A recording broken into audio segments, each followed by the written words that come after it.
Sumayana sumawur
miat langaning kalanggewana gelar pandhaan muncara tinon lir kekonang surem sorotetan padang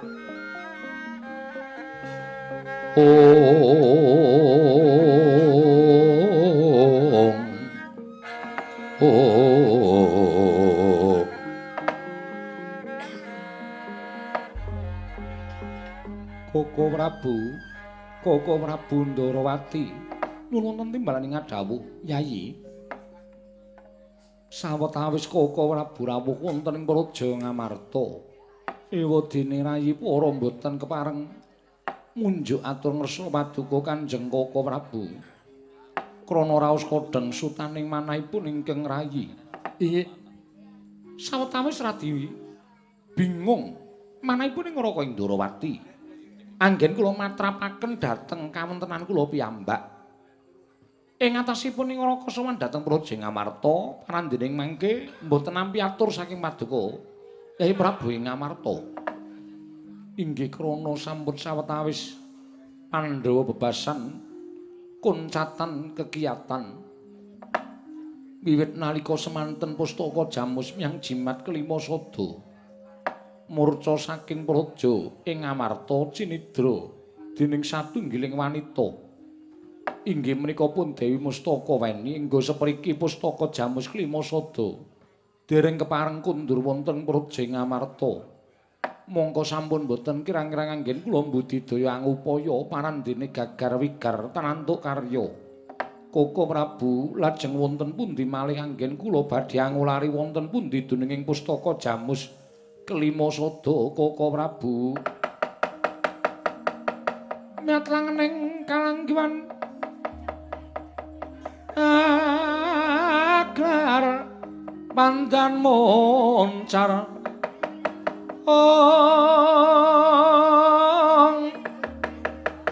tinon ler kekonang surem sorotetan padang kasoran pacaring purnameng gegono dasari mangsa katiga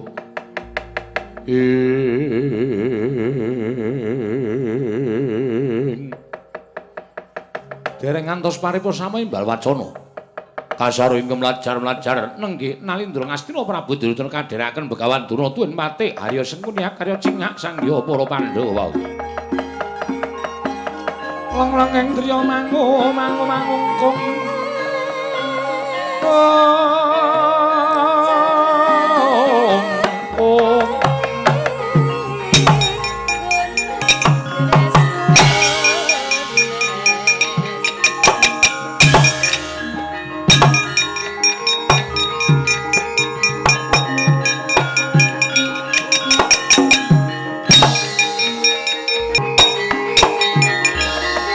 Astina Maha Prabu Duryudana alon nangandika ngandika hari ningsun Werkudara den kapareng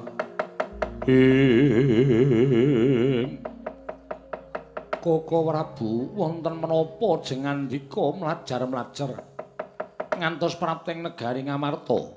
Yayi, wonten menapa? Duryudana kanggo eneng apa?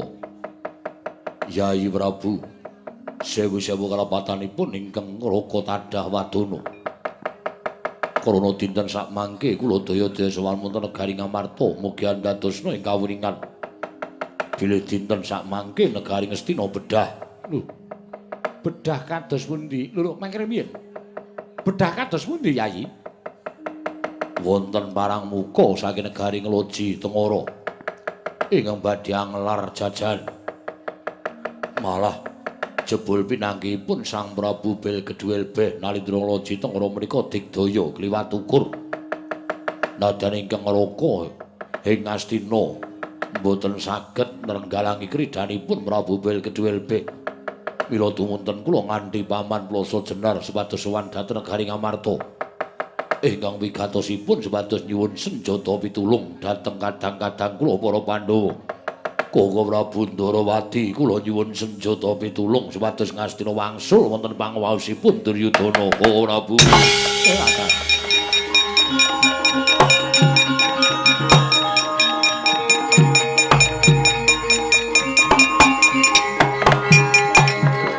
Tatkala narpa Kresna tantulasa hanyakra ring Sang Resi Jahnawi Suta Werkudara. Aja nganti sadi wegah asung mambiyantu kelawan kadangmu Yayi Prabu Duryudana. Semono uga Janaka Budhala papakna parang muka ing bedah negara ing Ngastina. Koko Prabu ngestakaken dawuh. Ya, ngestake dawuh.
Kadinetrane nganggo rapuh sabdaning kukiloring kanigara sageter kene donganing kunglir wuwu sing pine panca. Lah rak tenan to. Ratu Ngastina iki bebasan kakehan gluduk ning kurang udan. Nyatane bareng tak waneni tenan negara Ngastina ora ana apa-apane. Nganti Ratu Ngastina mlayu teh mekaten sinuwun. Ning sajahe playune kok ngener negara Ngamarta wae lah. Iki rada abot sanggane. Nanging kula kinten Gusti kula ingkang sinuwun boten badhe ajrih kaliyan tiang-tiang Ngamarta. Rak, aku ora bakal wedi karo sapa-sapa. Mah yen wong-wong Pandhawa nglabuhi karo wong Astina tak katutke dosane teh kula semanggaken sinuwun.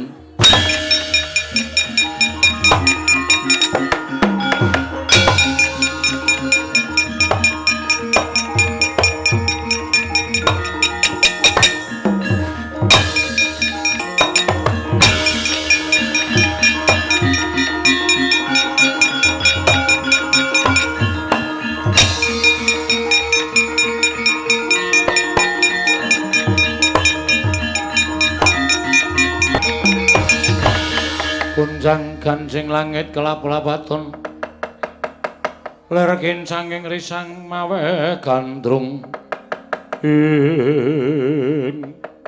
iki apa ing ngaran Prabu Belgedwelbeh dasar kepara nyata iki sapa iki takon karo aku panengah Pandhawa Raden Janaka. Weh, Raden Janaka. Iya, dasar para nyata. Ora usah dadak kowe wani bedah negara Ngastina. Wani gawe kapitunaning Koko Prabu Duryudana. Ayo, Janaka sirnakna leganing atiku. Nuwun sewu, Raden. Jane aku ora ndek perkara karo sampeyan. Aku ora ndek perkara karo Raden Janaka.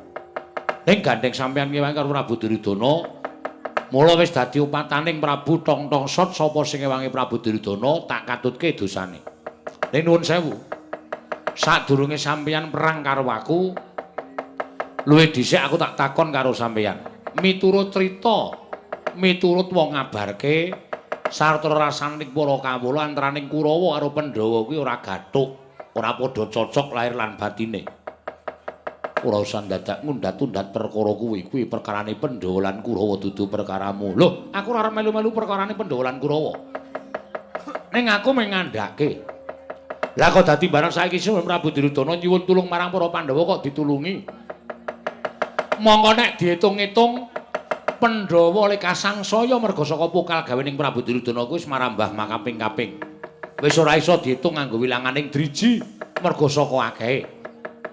Lah kok dadi saiki sing mestine Ngastina kuwi darbaing para Pandhawa dilenggahi dening Prabu Duryudana. Ngastina bedah. Prabu Duryudana njaluk sak biyantuning para Pandhawa kok tok rewangi nuwun sewu. Raden Janaka kuwi entuk apa? Dipunjung apa? Dening Prabu Duryudana. Apa dipunjung Brana Picis, apa dipunjung Mas Berlian, apa dijanjeni? Monggo nek nitik janji-janji ning Duryudana kuwi ora tau entes. Lah kok mesa isih mbok rewangi sing mesa mbok belani Prabu Duryudana. Apa merga Ngastina ki ana mustika sing pang banget iso gawe ngluluhke ati? Apa negara Ngastina ki merga ana kencana ingkang bisa gawe bawur paningaling sapa wae? Klebu paningaling Raden Janaka. Klebu paningaling Raden Janaka Satra ing Madukara ingkang kondhang pitataning jalma unusaning titah mantasaning menungsa ning tinemune isih ringkeh batine merga isih kepilut marang mutiara sing mapan ana negara Ngastina.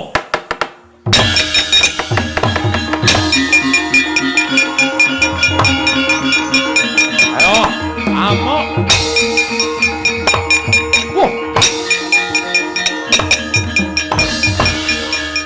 Satriya gagah Werkudara. Wah, sapa kowe Prabu Belkedhelbe? Janaka mlayu. Wah, pucet rupane. Mbok kapake. Aku ora ngapa-ngapake, Raden.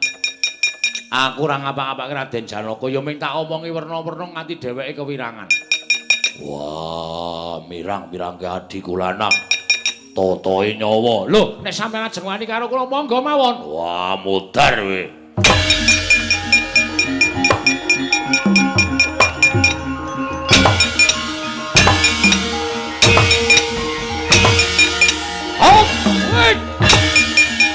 Ayo.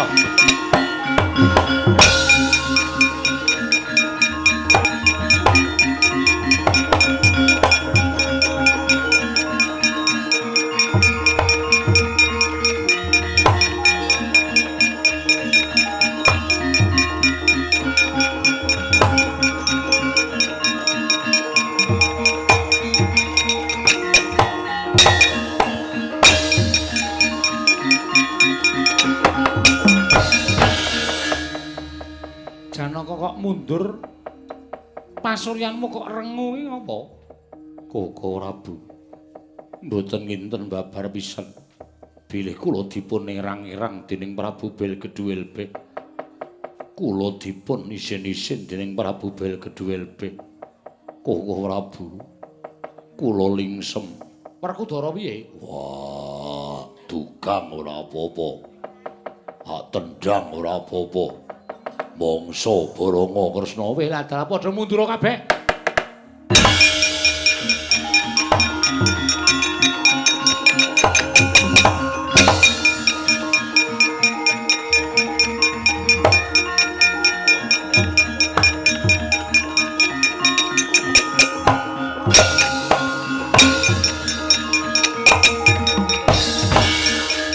jagat Dewa Bathara ya jagat pangestu Ngkara. Iki to sing jeneng Prabu Belgedwelbeh. Ya, dasar para nyata iki sapa? Takon karo aku Nalindra Ndarawati Prabu Sri Bathara Kresna. Prabu Kresna? Iya, dasar para nyata. Ayo, tok balekke ora negara Ngastina. Ora mbok balekke mungsuhe dudu sapa-sapa, ning nata Ndarawati. Ayo, tak ajangi jembar legane atiku. Wah, kelakon tinjung akhirat nyawamu kowe, Pak.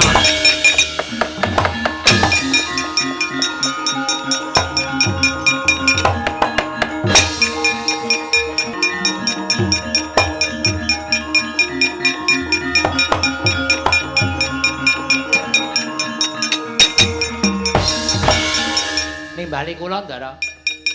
Nimbali kula, Ndara. Petruk nendi? Tilem. Mumpung Petruk turu, kowe tak kongkon. Nggih. Lah pripun ta? Wis ta, ora usah dadak kowe takon werna-werna tak utus. Nggih. Ana ratu ngamuk jenenge Prabu Belgedwelbeh. Petukna, kroyoken wong loro. Nek kula mati, mengko tak uripke. Aku duwe Sekar Wijaya Kusuma. Apa kowe ora percaya marang panjenengan ingsun nek ora tak uripke? Oh nggih pitados. Ya Kang ya. Ya, pisan-pisan ngrasake mati. Lho.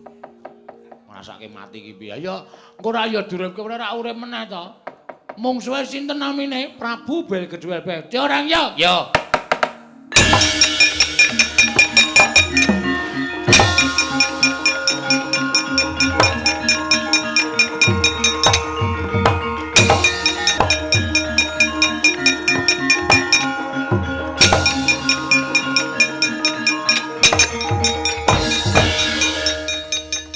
Iki sapa iki kok wong kok kaya terwelu.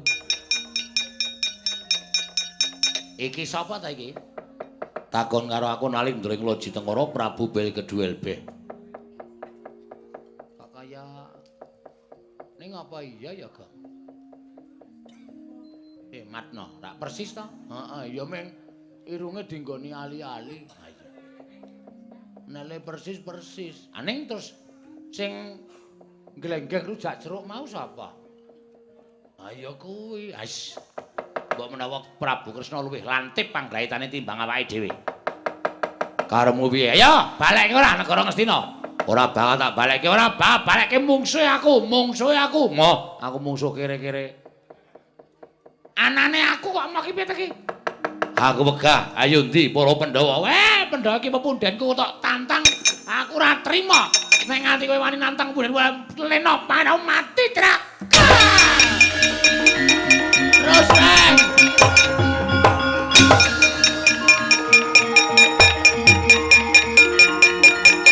Ya, mutar. Wah.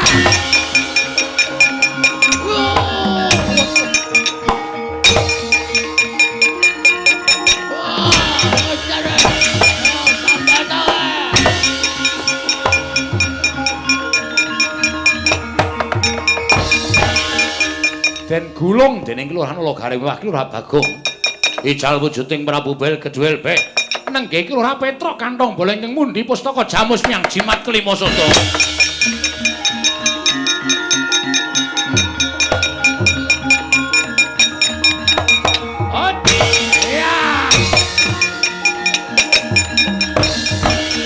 Ngandel ora.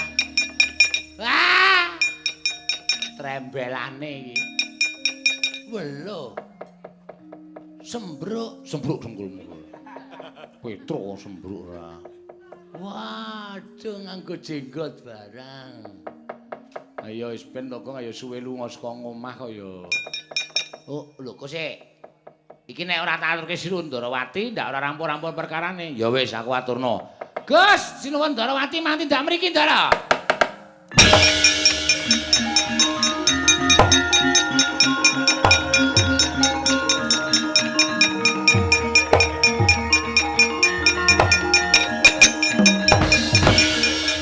Petruk to? Nggih. Aku wis weruh. Ya mung nek ora tak kandhake gareng karo Bagong, kowe ora bakal iso wujud kaya ngono. Lah kok dadi kowe dadi ratu? Jarene wong sing mundi pustaka Jamus Lima Sada niku apa-apa bisa kasembadan. Nalika kula dipun paring kali Ndara Priyambada nalika semanten pusaka Jamus Sada mboten kula kundurke kula gawa lunga. Mulai edan kowe iki. Mula kok pusaka murca pirang-pirang suwene nganti Yai Prabu Puntadewa bingung. Pusaka ndi? Niki napa? Kok mrene? Nggih. Tak simpene Petruk. Nggih. Engko sampean lunga. Ora. Kok anggepe aku wis dadi ratu kok pengen dadi ratu ki ngopo? Truk? Asing gojek karo aku mau sapa? Sing nembang kutut manggung mau? Gaweanku Reng. Wong ngene ndi saiki? Kae apa ning kono? Jeluken gong. Ya.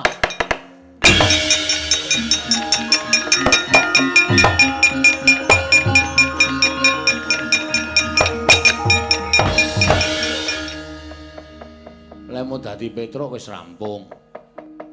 Wis, aku matur nuwun kowe wis nyuli karo aku ora ketang sedhela. Inggih, kira ora. Wis bali kaya wujud ngiuni, wujud petel.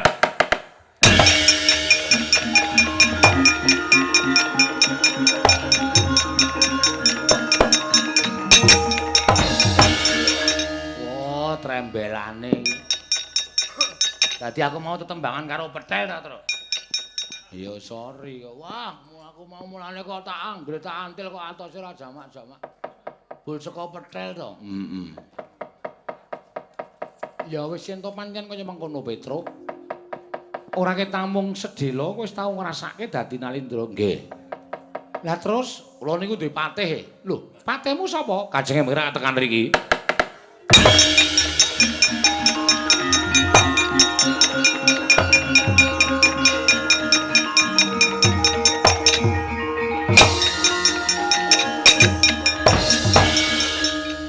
Kados pundi sinuwun panjenengan kok sampun mudhar kados mekaten wis paripurna. Ora ketamung sedhela aku wis tau ngrasake dadi ratu. Kowe bali kaya wingi uni ya Bayu Kinara, inggih ngestaken dawuh. Bali kaya wingi wujud Anoman.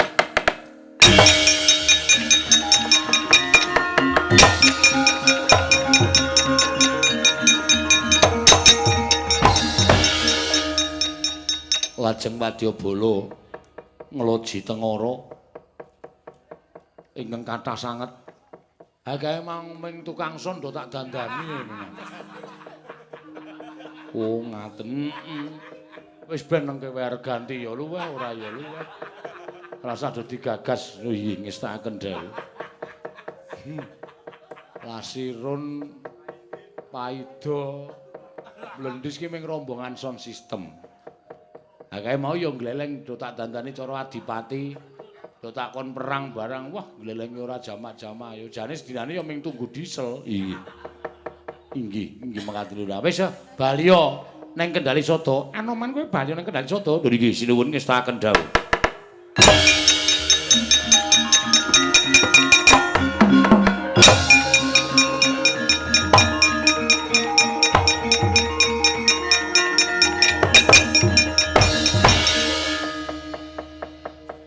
Nun nggonmu gawe derdah kanan negara Ngastina sajake Yayi Prabu Duryudana ora nerimakake entawa wis ta mirsani lamun sing dadi ratu bel kedhuwe mau kowe nggih tantrimaning para Sata Kurawa bendaramu Werkudara oh nggih Den nyambut damel Ndara yo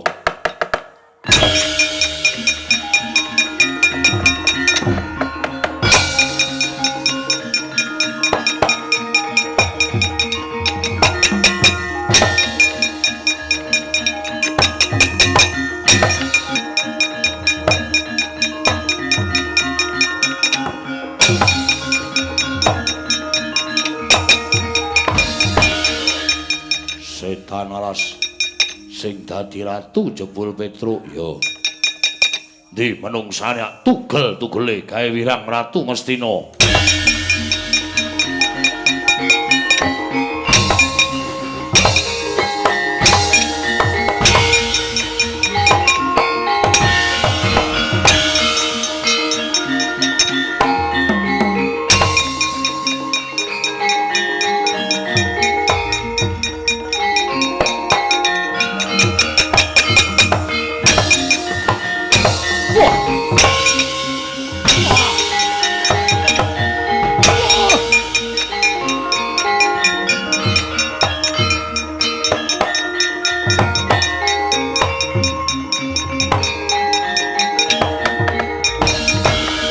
ngarsa madangi jagat tuk mungu-mungu paneng sapucaking bukir marebak bangsu mirat keneng soroting surya mekalan gunung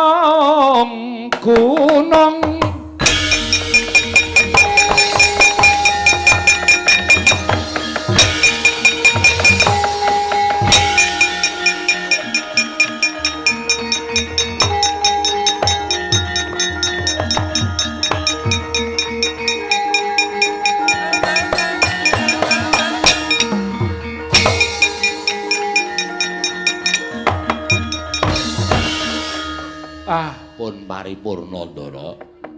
Wiwit purwa madya lan wusananipun sedaya sampun mungkasi. Wilujeng niring sambikala, mugi-mugi sapengker kula mugi mbok menawi benjang Gusti ngeparengaken saged pinanggih malih. Suminten bakul tela cekap semanten crita kula dalu punika menawi wonten lepat kula lan kanca-kanca nyuwun pangapura Ndara.